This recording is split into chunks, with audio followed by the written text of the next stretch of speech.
Guys আজ আমি কি পড়াবো আজকের modal verb need to and must. Okay, তো এই নিড টু এবং মাস্ট ইউজ করে আমরা কিভাবে ইংলিশে কথা বলবো। ওকে, তো দেখা যাক।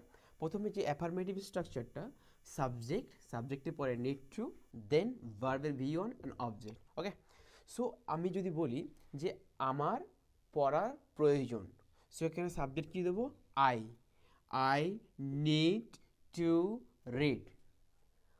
আমার বই পড়ার প্রয়োজন, আই নিড টু রিড বুক। আমার লেখার প্রয়োজন, আই নিড টু রাইট। ওকে, আমার একটা চিঠি লেখার প্রয়োজন আছে, I need two write a letter. আমার স্কুলে যাওয়ার প্রয়োজন আছে, I need to go to school. আমার আজকে আছে একটু একটু ঘুরতে যাওয়ার প্রয়োজন আছে, I need to run today. আমার আজকের আমার বন্ধুর সাথে দেখা করার প্রয়োজন আছে, I need to meet with my friend. ঠিক আছে, তো এইভাবে আমরা কি করব, জাস্ট সাবজেক্টের পরে নিড টু অ্যান্ড ভার্ব, প্রত্যেকটা ভার্বের ভিওন আমরা ইউজ করে আমরা ইংলিশে কথা বলতে পারি। সেকেন্ড যে রুলসে আমি কীভাবে কথা বলবো, নেগেটিভে, অর্থাৎ নিড টুটা আমরা কি জানি, এটা একটা one kind of modal verb. So modal verb যেহেতু নিড, সো নিডের পরে আমরা নট ব্যবহার করে আমরা নেগেটিভ করতে পারি। যেমন আমি যে প্রত্যেকটা সেন্টেন্স যেগুলো অ্যাফার্মেটিভে কথা বলেছি, আমার বই পড়ার প্রয়োজন আছে, যদি বলি আমার বই পড়ার প্রয়োজন নেই, কী হবে? I need not. Okay, need not, then to plus v on, that is called the infinitive verb. So I need not to read book. আমার বই পড়ার প্রয়োজন নেই, আমার ওখানে যাওয়ার প্রয়োজন নেই, I need not to go দেওয়ার। আমার এখানে আসার প্রয়োজন নেই, I need not to come here. আমার তোমার সাথে কথা বলার কোনো প্রয়োজন নেই, I need not to speak with you. দেখো, একটা এখানে কিন্তু মডেল ভার্ব আমরা নিডের পরে নট বসাতে পারি, কারণ প্রত্যেকটা মডেল ভার্ব এর পরে আমরা নট বসাই in generally, but modern spoken ইংলিশে আমরা কিন্তু একটা হিউজ আছে যে আমরা ডু আনতে পারি। ওকে, দ্যাট মিন ডোন্ট। আমরা এই নটটাকে নিটের আগে পরে না বসিয়ে ডোন্ট নিয়ে আমরা কথা বলতে পারি। যেমন আমার তোমার সাথে কথা বলার কোনো প্রয়োজন নেই, I don't need to speak with you.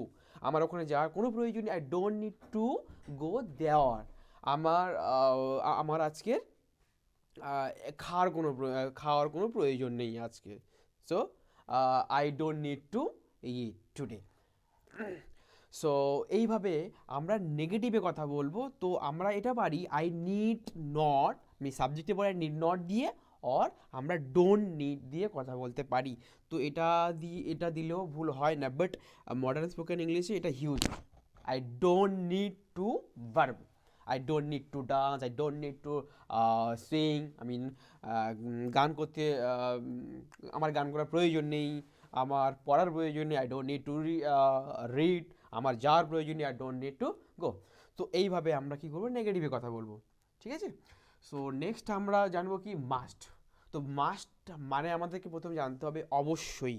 ওকে, তো অবশ্যই এখানে জাস্ট আমরা মডেল ভার্ব হিসাবে মেইন সাবজেক্টের পরে মডেল ভার্ব মাস্ট ইউজ করব, দেন ভার্বের ভি অন।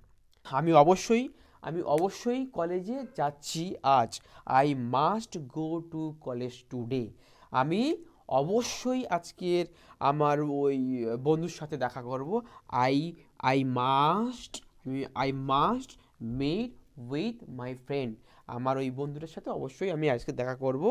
আজকের আমি অবশ্যই এই আমার হোমওয়ার্কটা শেষ করব, I must finish my homework today. আজকের অবশ্যই আমি কী করব, আমি অবশ্যই আজকে খেলা করব আমার বন্ধুদের সাথে, I must play with my friends.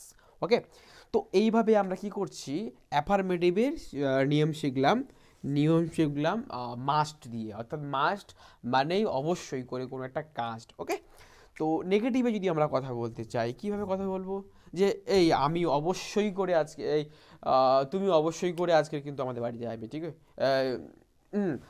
এটা বলছি যে আমি অবশ্যই তোমার সাথে কথা বলবো না। I must not speak with you. আমি অবশ্যই আজকে যাচ্ছি না Kolkata. I must not go to Kolkata. তুমি অবশ্যই করে তুমি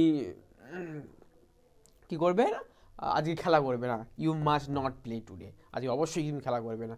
তো আমরা এইভাবে নেগেটিভ করতে শিখলাম, জাস্ট মাস্টের পরে নট বসিয়ে দাও, ঠিক আছে। কিন্তু এখানে কিন্তু ডোন্ট মাস্ট বলে কিন্তু এটা ইউজ ইন জেনারেলি হয় না, কিন্তু এটার কিন্তু প্রচুর আমরা ইউজ দেখেছি, যেটা কি হয়, আমরা নেটের পরেও নট দিতে পারি, বাট আমরা বেশিরভাগ ক্ষেত্রে যখন স্পিক করি কিন্তু নেটের পরে না দিয়ে ডোন্ট নিড বলি। ওকে, সো আজকে ছিল এই পর্যন্ত। তো দেখা হচ্ছে নেক্সট ভিডিওতে। Tata, by.